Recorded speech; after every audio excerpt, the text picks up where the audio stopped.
कहानी की शुरुआत में हमें अमेरिकन सोल्जर को दिखाया जाता है जिसका नाम माइक है। उसके साथ उसका साथी भी होता है जिसका नाम टॉमी है। ये दोनों रेगिस्तान में एक खूंखार टेररिस्ट के इंतजार में घात लगाकर बैठे हुए हैं। थोड़ी देर बाद इनसे कुछ ही दूर लोग इकट्ठा होना शुरू हो जाते हैं। दरअसल यह एक वेडिंग सेरेमनी है। माइक अपना निशाना लगाता है, पर इससे पहले कि वो उस टेररिस्ट को मारता, उस टेररिस्ट के सामने दूल्हा आ जाता है। इसीलिए माइक उस पर निशाना नहीं लगा पाता है और अपनी गन निशाने से हटा देता है। इसके बाद माइक की गन की दूरबीन से सूरज की रोशनी से एक लाइट रिफ्लेक्ट होती है, जिसे उस टेररिस्ट का आदमी देख लेता है और वह समझ जाता है कि उनसे दूर कोई ना कोई है। वो उस तरफ गोलियां चलाना शुरू कर देता है, जिस वजह से वह टेररिस्ट इस जगह से भाग जाता है। माइक और टॉमी इन पर गोलियां चलाते हैं, पर अब उस टेररिस्ट के लोग माइक और टॉमी के पीछे हैं। ये दोनों एक चट्टान के पीछे छुप जाते हैं, लेकिन इनकी किस्मत यहाँ पर अच्छी होती है क्योंकि यहाँ पर रेगिस्तानी तूफान आ जाता है, जिस वजह से वह सब के सब यहाँ से चले जाते हैं। पर माइक और टॉमी अब इस तूफान में फंस चुके हैं। ये दोनों यूएस आर्मी से मदद मांगते हैं, लेकिन यूएस आर्मी इनसे कहती है कि तुम्हें पास ही के गांव में पहुंचना होगा, वहां हम तुम्हारे लिए मदद भेजेंगे। लेकिन पास का गांव यहाँ से 5 घंटे की दूरी पर है। कुछ ही देर बाद तूफान थम जाता है और ये लगातार उस गांव की तरफ बढ़ना शुरू कर देते हैं। कुछ घंटे चलने के बाद इनके सामने एक प्लेट उड़कर आती है। इस प्लेट पर डेंजर का साइन होता है। टॉमी माइक से आगे चलना शुरू कर देता है, पर तभी उसका एक पैर माइन पर आ जाता है, जिस वजह से एक जोरदार ब्लास्ट होता है और उस ब्लास्ट में टॉमी अपने दोनों पैर खो देता है। माइक उसकी मदद के लिए जैसे ही अपना एक पैर आगे बढ़ाता है तो उसे क्लिक की आवाज़ आती है। वह समझ जाता है कि उसका पैर भी माइन के ऊपर आ चुका है और अगर उसने अपना पैर हटाया तो वह भी ब्लास्ट में उड़ जाएगा। वह टॉमी को कहता है कि रेडियो पर आर्मी से मदद मांगो, पर टॉमी को इतना दर्द हो रहा होता है कि वह अपने आप को हिला भी नहीं पा रहा होता। वह सबसे पहले अपने आप को पेन किलर का इंजेक्शन लगाता है। इसके बाद वह रेडियो पर कॉल करने की कोशिश करता है, पर अभी भी उसके जिस्म में बहुत ही दर्द हो रहा होता है। अब माइक के पास कोई भी रास्ता नहीं है। वह अपने दोस्त को इस तरह से मरते हुए नहीं देखना चाहता। इसीलिए वह टॉमी से कहता है कि मैं आगे बढ़ रहा हूँ, ये माइंस बहुत पुरानी हैं, हो सकता है कि मेरे पैर हटाने से ये न फटें।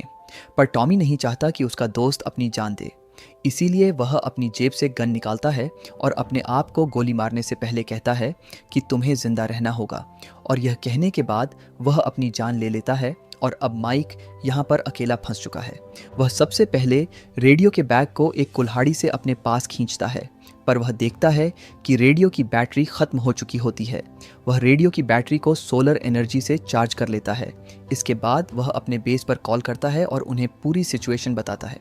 उसका सीनियर कहता है कि जहाँ पर तुम हो वहाँ पर बहुत बड़े रेतीले तूफान चल रहे हैं, इसीलिए हम तुम तक हवाई जहाज़ नहीं भेज सकते और हम एक टीम तुम्हारी मदद के लिए भेज रहे हैं, पर उस टीम को वहाँ तक पहुँचने में 52 घंटे लगेंगे।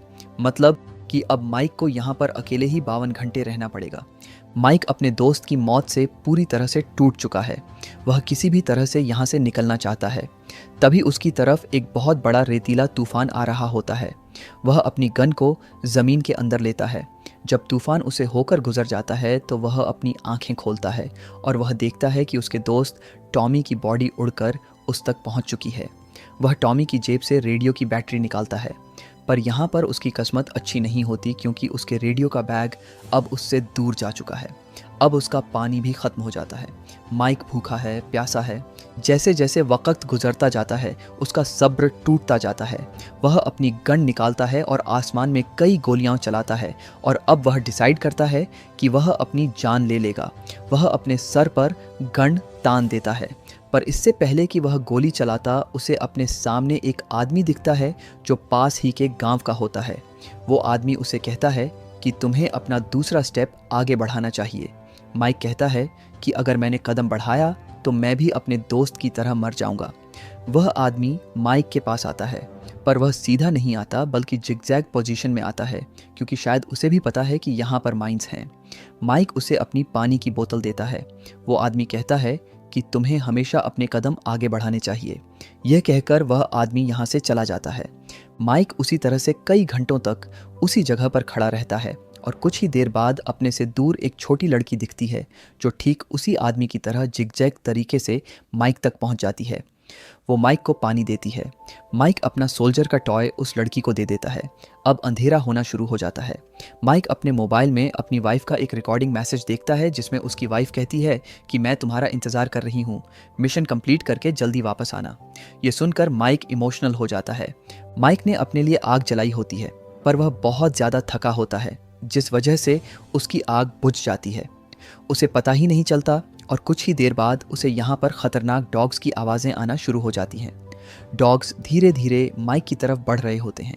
माइक उन पर गोलियां भी चलाता है। माइक टॉर्च की मदद से एक डॉग को देख लेता है और उसका निशाना सही जगह पर लगता है। डॉग उछलकर माइन के ऊपर गिरता है, जिससे यहाँ पर एक बहुत बड़ा ब्लास्ट होता है। यहाँ पर जितने भी डॉग्स होते हैं वह सब के सब यहाँ से भाग जाते हैं। अब सुबह होती है और एक बार फिर से वह आदमी माइक के पास आता है। वो माइक को जिंदा देखकर हैरान होता है। वो माइक को एक बार फिर से कहता है कि तुम्हें अपने कदम आगे बढ़ाने चाहिए, पर माइक उसकी बात नहीं मानता। माइक उस आदमी से कहता है कि तुम्हें पता है कि माइंस कहाँ पर हैं। वो आदमी उसे कहता है कि मुझे नहीं पता कि माइंस कहाँ पर है, पर अगर मैं सीधा सीधा चलते हुए आया तो कभी ना कभी मेरा पैर माइन के ऊपर आ ही जाएगा, इसीलिए मैं जिगजैग तरीके से यहाँ पर आता हूँ। माइक उसे अपना रेडियो मांगता है।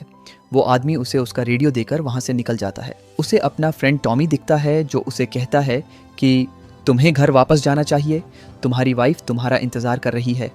माइक को अपनी सारी गलतियां याद आ रही होती है जो उसने अपनी वाइफ के साथ की होती हैं। अब एक बार फिर से रात हो चुकी है और चारों तरफ वही खूंखार डॉग्स माइक के ऊपर हमला कर देते हैं।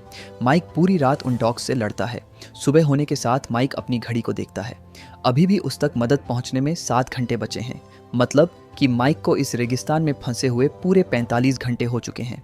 45 घंटों से वह एक ही जगह पर है। अब माइक के रेडियो पर उसके सीनियर का कॉल आता है। उसे बताया जाता है कि जो टीम उसकी मदद के लिए आ रही थी वह टीम अब 10 घंटे लेट है, मतलब कि उसे 17 घंटे और इंतज़ार करना होगा। माइक कहता है कि नहीं। तब उसका सीनियर कहता है कि कोई तुमसे बात करना चाहता है और दूसरी तरफ उसकी वाइफ की आवाज़ आती है। माइक उससे माफ़ी मांगता है। वह अपना हाथ आगे बढ़ाता है। वह आगे की तरफ गिरने लगता है, पर इससे पहले कि उसका माइन से पैर उठता है, यहाँ पर वही आदमी आकर उसे पकड़ लेता है। वो उसे बताता है कि एक बार मेरा पैर भी माइन के ऊपर आ गया था। मेरी बेटी भी माइन के फटने से अब इस दुनिया में नहीं रही। कभी कभी बुरी चीज़ें भी ज़िंदगी में अच्छी चीज़ें ले आती हैं, बस हमें कभी भी हिम्मत नहीं हारनी चाहिए। इसके बाद वहाँ से वह आदमी जाने लगता है।